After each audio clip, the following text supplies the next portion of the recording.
خوش آمدید. اور سیگمنٹ ہے ہمارا صراط مستقیم، ایک خاکہ معاشرے کی مسائل اور صورتحال کی جو عکاسی کر رہا وہ دکھاتے ہیں آپ کو. آج نیکی عنوان ہے اس خاکے کا. اس خاکے میں کیا ہے دیکھیے.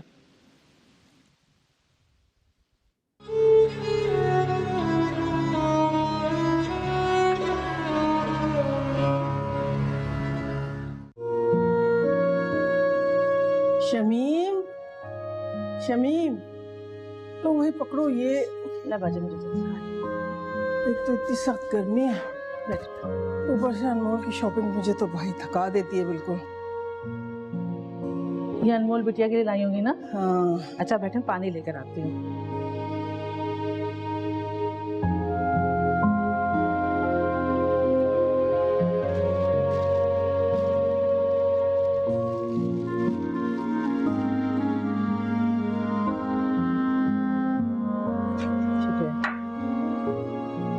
باجی میں نے کھانا وغیرہ سب بنا دیا ہے اور سارے کام بھی کر دیے.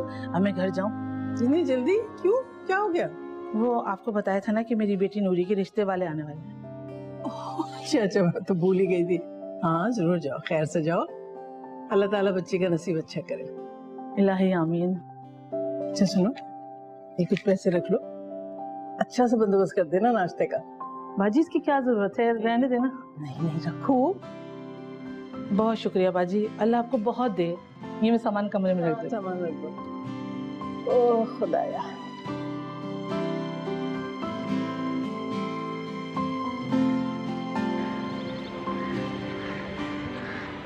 باجی میں تو بہت ہی پریشان ہو گئی ہوں.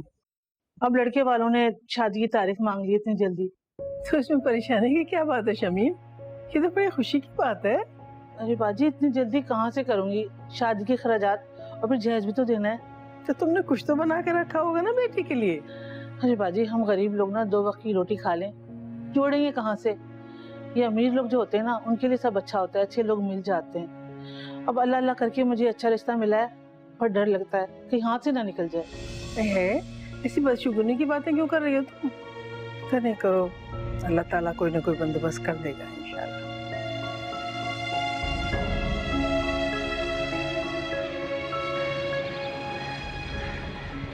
بیٹا وہ جو جوڑے رکھے نا سامنے والی دراز میں وہ بھی نکال لینا ذرا. جی جی ماما، یہ دیکھیں سب نکال دیں.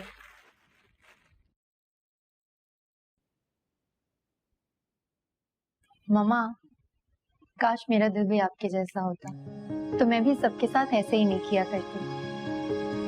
ویسے شمیم باجی تو اب ہمیشہ ہماری احسان مند رہیں گی اور کام بھی زیادہ کریں گی، ہے نا؟ بری بات ہے بیٹا، یہ کیسی سوچ ہے تمہاری؟ کسی کے ساتھ نیکی کر کے اس سے بدلے کی توقع نہیں کرتے. اچھا اوفو ماما آپ تو سیریس ہو گئی، میں تو مذاق کر رہی تھی.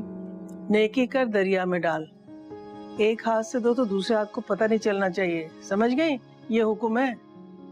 بالکل ٹھیک کہہ رہی ہیں آپ. بچپن سے لے کر آج تک آپ نے جو بھی مجھے سکھایا نا مجھے سب اچھے سے یاد ہے.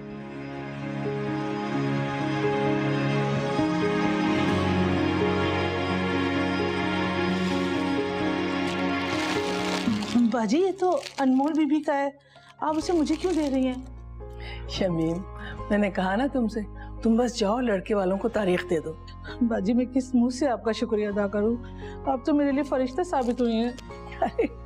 اس میں رونے کی کیا بات ہے؟ یہ تو خوشی کا وقت ہے نا. اور ہاں کسی کو بلاؤ تمہارا سامان وغیرہ اٹھا کے لے کے جائے نا تمہارے ساتھ. جی باجی بلاتی ہوں. اور ہاں دیکھو فنکشن کے بارے میں بالکل فکر مند نہ ہونا، اللہ تعالیٰ اس کا بھی بندوبست کر دے گا.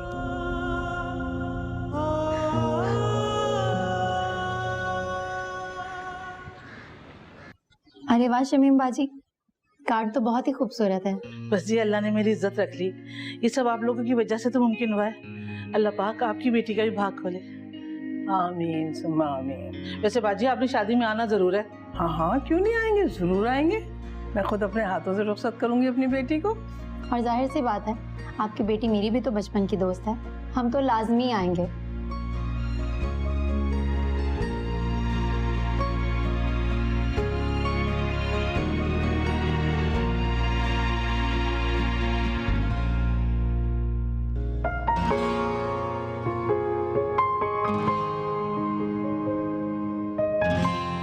آج سے یہ میری امانت ہے آپ کے پاس. اب جلدی سے کوئی شادی کی ڈیٹ دے دیں, میں زیادہ صبر نہیں کر سکتی. جلدی سے ڈیٹ دے دوں؟ کیسی باتیں کر رہی ہیں آپ؟ اس کے بابا تو ابھی دبئی میں ہیں, وہ جب آئیں گے تبھی میں فیصلہ کر پاؤں گی کوئی. لیکن میں نے تو فیصلہ کر لیا ہے کہ میں اس مہینے کے آخر میں ہی شادی کروں گی. ارے بہن, بیٹی ہے میری, اس کے جہیز کے لیے کچھ تو انتظام کرنا پڑے گا, کچھ تو وقت دیجیے مجھے. جہیز؟ کون سا جہیز؟ میں اپنی بیٹی کو صرف 2 جوڑوں میں لے کے جاؤں گی. دیکھیں نا, بچی ہے تو سارے ماں باپ ہی اپنی بچیوں کے لیے جہیز کا کچھ نہ کچھ تو بندوبست کرتے ہیں نا. دیکھیں, میں جہیز کے سخت خلاف ہوں. میں نے اپنی بیٹیوں کو بھی کوئی جہیز نہیں دیا تھا, اور آپ سے بھی میں جہیز کے نام پہ ایک تنکا بھی نہیں لوں گی. مجھے صرف میری بیٹی چاہیے. اے میرے مالک, تو اس طرح مجھے میری نیکی کا نعمت بدل دے گا؟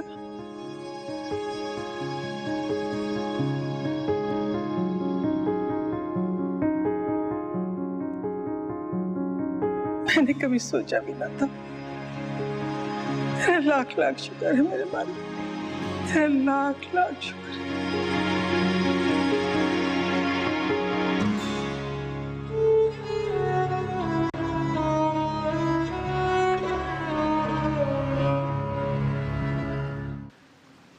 جناب علماء کرام ہمارے ساتھ یہاں تشریف فرمائیں, جناب مفتی اکمل صاحب اور قبلہ مولانا محمد رضا داؤدانی صاحب, دونوں کا بہت بہت شکریہ. سب سے پہلے تو فرمائیے گا اس عنوان سے کہ دنیا میں کسی کے ساتھ خیر کرنا تو اس کا یعنی ٹھیک ہے, یہ ایک شاید یہ رول ہے کہ جناب اس کا اثر دنیا میں ملنا ہی ہے, یا عام طور پر ایک آبزرویشن ہے کہ ہاں اس کا کوئی نہ کوئی فائدہ دنیا میں ہی نظر آ ہی جاتا ہے آپ کو کہیں نہ کہیں؟ اعوذ باللہ من الشیطان الرجیم, بسم اللہ الرحمن الرحیم. یہ کمپلسری تو نہیں ہے کہ ضرور اس کا بدلہ دنیا میں ہی دیا جائے, صحیح ہے, کیونکہ اللہ تبارک و تعالیٰ بہت سے اعمال کا بدلہ آخرت میں جمع رکھتا ہے اور وہاں پھر عطا فرمائے گا. لیکن یہ ضرور ہے کہ نیکیوں کا فائدہ دنیا میں مختلف طریقے سے ظاہر ہوتا ہے, وہ ہم محسوس نہیں کر پاتے. ہم کوئی نیک عمل کرتے ہیں, اس کا بدلہ مل رہا ہوتا ہے, لیکن ہم کہتے ہیں تو والدہ کی دعا لگ گئی ہے, پیر صاحب نے دعا کر دی, وہ دوست سے دعا کروائی. وہ کیونکہ ہمیں تو یہ غیوبات پتہ نہیں ہوتے نا, تو ہم کنیکشن صحیح نہیں ملا پاتے. جو ہمارے ذہن پہ غالب چیز ہوتی ہے اس کے مطابق کر لیتے ہیں. ٹھیک ہے, لیکن بس یہ ضرور ہے کہ ہم نیک عمل اخلاص کے ساتھ کریں, اب اس کا بدلہ لینا مقصود نہ ہو. ٹھیک ہے. سیدہ عائشہ صدیقہ رضی اللہ تعالی عنہا کے بارے میں منقول ہے کہ جب کوئی آپ کسی کو صدقہ کرتی تو اپنے خادم کو پیچھے بھیجتی کہ جا کر سنو وہ ہمیں کیا دعائیں دے رہا ہے.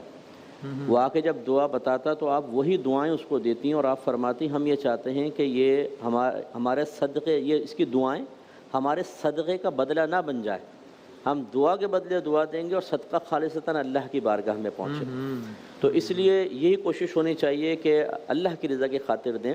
اور پھر یہ چیز ایک زیادہ تشویشناک ہے. اللہ تعالیٰ فرماتا ہے لا تبطلوا صدقاتکم بالمن والاذی, اپنے صدقات کو احسان جتا کر اور اذیت پہنچا کر ضائع نہ کرو. یہ ہمارے یہاں اکثر ہوتا ہے کہ کسی کے ساتھ کوئی نیک سلوک کر لیا تو پھر جب بھی موقع ملتا ہے, کوئی لڑائی جھگڑا ہوا تو احسانات جتائے جاتے ہیں. تمہیں یاد نہیں ہے کہ ہم نے تمہارے ساتھ کیا تھا, یا بڑی محفل میں بھائی ہم تو سب کے ساتھ کرتے ہیں, اور یوں اشارہ سا کر دیتے ہیں, بیچارہ گلٹ فیل کر رہا ہوتا ہے. تو ایسا نہیں کرنا چاہیے, اللہ کے لیے کریں, اور یہ بھی امید نہ رکھیں کہ اس کا بدلہ مجھے ملے. اللہ کی رضا مطلوب ہو, انشاءاللہ فضائل و برکات ضرور حاصل ہوں گے. صحیح. اور اس کا جو اجر ہے کسی کو بھی فیور کرنے کا آخرت میں, وہ تو پھر اس کے بارے میں فرمائیے گا. بالکل, اس میں کوئی شک نہیں. بسم اللہ الرحمن الرحیم. اس میں کوئی شک نہیں ہے کہ اگر ایک انسان کوئی نیکی کا عمل انجام دیتا ہے تو اس کے لیے وہ دعا مانگ سکتا ہے پروردگار عالم کی بارگاہ میں کہ مالک اس کا جو بھی ثواب ہے میں فلاں کی بارگاہ میں ہدیہ کرتا ہوں یا اصالِ ثواب کرتا ہوں, اس بات کا اسے حق ہے. صحیح. اور پروردگار عالم سے ایک اچھا گمان رکھنا چاہیے کہ انشاءاللہ اس کی یہ دعا قبول بھی ہوگی. ایک حدیث ہے جو میں آپ کی خدمت میں عرض کرنا چاہوں گا کہ خیر الناس من ینفع الناس, کہ لوگوں میں سب سے بہتر وہ ہے کہ جو لوگوں کو نفع پہنچائے. واہ واہ. یعنی اگر کوئی شخص دوسرے کو فائدہ پہنچا رہا ہے تو جس پروپورشن کے ساتھ یہ فائدہ وہاں پر منتقل ہو رہا ہے, اتنا ہی وہ اپنے لیے خیر و برکت کا انتظام کرتا جا رہا ہے, اور وہ خدا کی نظر میں بہتر ہوتا جا رہا ہے. میں ایک مثال آپ کی خدمت میں عرض کروں. بہت سارے افراد ہیں نا, وہ پوچھتے ہیں کہ کوئی وظیفہ بتائیے کہ جس سے ہماری صحت مینٹین رہے. بالکل کہتے ہیں, ایسا ہی ہے نا. بالکل. بہت سے افراد ہیں جو کہتے ہیں کہ ہمیں وظیفہ بتائیے کہ ہماری بیٹی کی شادی اچھی جگہ پر ہو جائے. صحیح ہے. اس کا آسان سے طریقہ کار یہ ہے کہ جو آپ اپنے لیے کرنا چاہتے ہیں نا ابھی دوسروں کے لیے کرنا شروع کر دیجئے. مثال کے طور پر ابھی آپ صحت مند ہیں نا اور مستقبل میں آپ اپنی بیماری کے لیے پریشان ہیں, اس وقت بہت سے دوسرے افراد بیمار ہیں. صحیح ہے. آپ ایک مرتبہ اسپتال کا چکر لگا لیں اور آپ ان بیماروں کا جو حال ہے اس کو دیکھیے, پھر اس کے بعد آپ ایک دفعہ دل کی گہرائیوں سے کہیں گے شکرن للہ. ساتھ ہی ساتھ ایک کام یہ کیجئے کہ وہاں جتنے بیمار ہیں ان کے لیے جو نیکی کر سکتے ہیں وہ کریں. اگر ان کو ایک پھول دے سکتے ہیں ان کو پھول دیجئے, اگر ان کو میڈیسن کی ضرورت ہے ان کو میڈیسن دیجئے, اگر ان کو چائے پلا سکتے ہیں چائے پلائیے, بسکٹ کھلا سکتے ہیں بسکٹ کھلائیے استطاعت کے مطابق. اگر آپ ان کی آج یہ مزاج پرسی کر لیں گے تو آپ مطمئن رہیے کہ مستقبل کی بہت سی بیماریاں جو آپ پر آنے والی ہیں وہ خود بخود دور ہوتی چلی جائیں گی اور پتہ بھی نہیں چلے گا. صحیح ہے. اسی طریقے سے اگر کوئی یہ چاہتی ہیں خاتون کہ میں اپنی بیٹی کا رشتہ اچھی جگہ پر ہوتا ہوا دیکھنا چاہتی ہوں, تو آپ کی بیٹی کی جب شادی ہوگی تب ہوگی, مگر ابھی بہت ساری بیٹیوں کی شادیاں ہو رہی ہیں, ان کے لیے آپ جو کچھ کر سکتے ہیں کر گزریے. اور پھر اس کے بعد امید رکھیے کہ اس کا جو ایک ایفیکٹ آئے گا آپ کے اپنے گھرانے کے اعتبار سے, برکت کے اعتبار سے, وہ یہی ہوگا کہ انشاءاللہ آپ کی بیٹی کا رشتہ بھی اچھی جگہ پر ہوگا اور اس کی زندگی بھی اچھی ہوگی. صحیح ہے. اسی طرح سے آپ تمام تر معاشرتی مسائل جتنے بھی ہیں ان میں اپنا حصہ ڈالتے چلے جائیے اور خدا سے دعا مانگتے چلے جائیے کہ پروردگار اس موقع پر ہم نے یہ نیکی کی ہے تو اسے قبول فرما اور ہمارا جو مسئلہ ہے اس کو تو اپنے غیب سے حل فرما. صحیح ہے. ٹھیک ہے. اب یہ ایک اس کو انسان کی فطرت کا ہے کیا, جس طرح ابھی یہاں بھی دکھایا گیا کہ جب وہ بیٹی دیکھتی ہے کہ اس کی ماں جو ہے وہ گھر کی جو خادمہ ہے یا ملازمہ ہے ان کے لیے اتنا کچھ کر رہی ہے, تو ذہن میں اس کے فوراً خیال آتا ہے, اس کا وہ اظہار کرتی ہے کہ یہ تو ہماری بہت شکر گزار ہوگی نا. تو شاید یعنی ذہن میں جو بات وہ نہیں بھی کہہ رہی وہ یہ ہوتی ہے کہ بھائی ہم یہ تو ہمارے ماتحت ہے, اس کا تو اس کو ہمارے کام کرنے چاہیے, الٹا ہم اس کو فیور کر رہے ہیں تو اس کو تو ہمارا بہت شکر گزار ہونا چاہیے. یہ ایک خیال آتا ہے ذہن میں. جی ہاں, دو چیزیں, ایک تو یہ کہ اسے ہمارا شکر گزار ہونا چاہیے, ہم کیوں اس کے ساتھ ایسے معاملات کریں, اور ایک یہ کہ ہماری اس احسان کو تسلیم کرتے ہوئے یہ اپنی خدمت زیادہ کر دے. یہ اکثر ماسیوں کے ساتھ ایسا ہوتا ہے, رمضان میں راشن ڈلوا دی اور کہتی ہیں اب 2 گھنٹے ذرا زیادہ دے جانا. صحیح ہے. اور اسی طریقے سے ان کی بچیوں کی شادی کر دی یا کوئی تنخواہ میں تھوڑا بہت اضافہ کر دیا اور ان سے زیادہ کام, حتیٰ کہ زکوٰۃ دے کر چاہتے ہیں کہ اب اس کا بدلہ ہمیں ملے کہ یہ زیادہ ڈسٹنگ کرے اور تھوڑا کپڑے بھی دھو دے.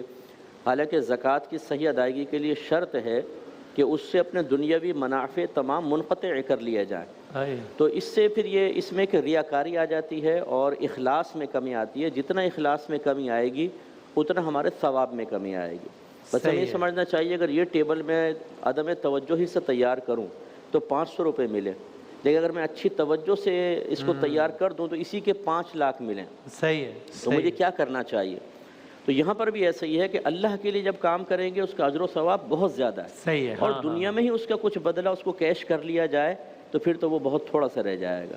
یہ عمومی طور پر ہمارے قلوب میں باتیں اس لیے آتی ہیں کہ تعلیم شرع جو اخلاص اور ریاکاری سے متعلق ہیں وہ ہمارے زیر مطالعہ نہیں ہوتی. صحیح ہے. یا زیر مطالعہ ہوتی ہیں تو کبھی کبھار پڑھ لیں, اس کے بعد پریکٹیکل کرنا, اپنی نیت کو ٹٹولتے رہنا, عمل سے پہلے, عمل کے درمیان, عمل کے بعد, وہ ہماری اکثر عادت میں شامل نہیں ہوتا.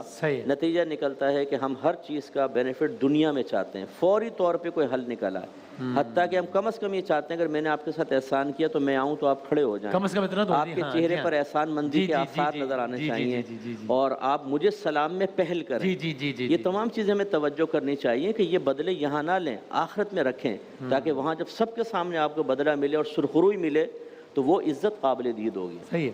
لیکن رضا وہ جو پھر ہے کہ جناب جس پر احسان کرو اس کے شر سے ڈرو, کیا مطلب؟ یہ دیکھیے کئی مرتبہ ایسا ہوتا ہے کہ ایک انسان جو ہے وہ اتنا احسان فراموش ہو جاتا ہے کہ اگر اس کے ساتھ کسی نے نیکی کا سلوک کیا ہے تو بجائے اس کے کہ وہ ریسیپروکیٹ کرے, وہ اسی طریقے سے بیہیو کرے, وہ بالکل برعکس ایک مظاہرہ ہمارے سامنے آ جاتا ہے. یہ انسان کے اندر شیطان کے وسوسے اور انسان کے نفس کی اپنی خباثت کہ جس کی وجہ سے یہ والا پہلو بھی سامنے آتا ہے جو نہیں ہونا چاہیے.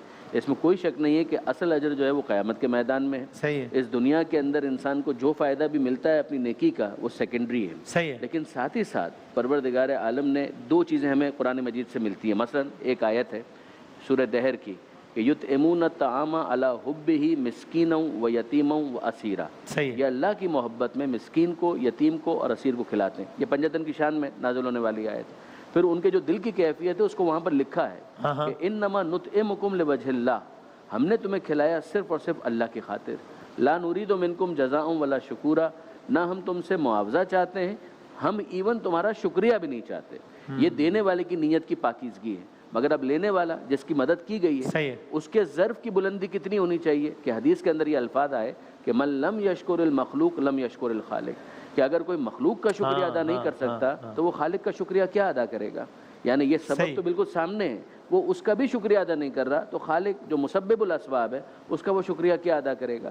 تو یہ تمام تر چیزیں ایک ترتیب کے ساتھ چلتی ہیں. مولا کے ایک جملے پر میں ختم کروں کہ مولا یہ فرماتے ہیں جس کا خلاصہ یہ ہے نہج البلاغہ میں کہ کسی کا شکریہ ادا نہ کرنا تمہیں اس نیکی کے کرنے سے دور نہ کر دے. اچھا یعنی اگر کبھی کوئی تمہیں ایسا احسان فراموش بھی مل جاتا ہے کہ جو تمہارا شکریہ ادا نہیں کر رہا، تو کسی کا شکریہ ادا نہ کرنا تمہیں اس نیکی کے مستقبل میں کرنے سے دور نہ کر دے، اس لیے کہ کبھی تمہارا شکریہ وہ ادا کرتا ہے کہ جس پر تمہارا کوئی احسان نہیں ہوتا. واہ واہ واہ. اور یاد رکھو کہ کوئی شکریہ ادا کرے یا نہ کرے، ان اللہ یحب المحسنین، اللہ بہرحال نیکی کرنے والوں کو دوست رکھتا ہے. آخری جملہ فرما دیجئے کہ رمضان ہے تو نیکی کوئی صاحب استطاعت نہیں ہے تو مطلب ایک کھجور کے ذریعے میں وہ ایک نیکی کا ثواب حاصل کر سکتا ہے. ہاں بالکل، نبی کریم نے جو ارشاد فرمایا کہ جو کسی کا روزہ کھلوا دے اسے ویسے ہی اجر ملے گا. تو صحابہ کرام نے پوچھا رسول اللہ کیا یہ پیٹ بھر کے کھانا کھلانے والے کے لیے اجر ہے؟ فرمایا کہ نہیں، تو یہ اس کے لیے بھی ہے جو ایک کھجور سے افطار کروا دے یا ایک گھونٹ پانی پلا دے. تو یہ ویسے بھی خیر خواہی کا مہینہ، اس میں کوشش کرنی چاہیے کہ عید سے اچھا فطرے کا بس میں تھوڑا سا مسئلہ کر دیتا ہوں کہ ویسے تو فطرے کا ہمارے ہاں مستحب وقت ہے عید سے پہلے، ٹھیک ہے، لیکن افضل یہ ہے کہ رمضان کے درمیان میں دے دیا جائے تاکہ عید کی تیاری کوئی کر سکے. ہاں اس عنوان سے اگر آپ بھی آخری کو جملہ کہنا چاہیں. جی ہاں بالکل، ماہ رمضان کے اندر وہ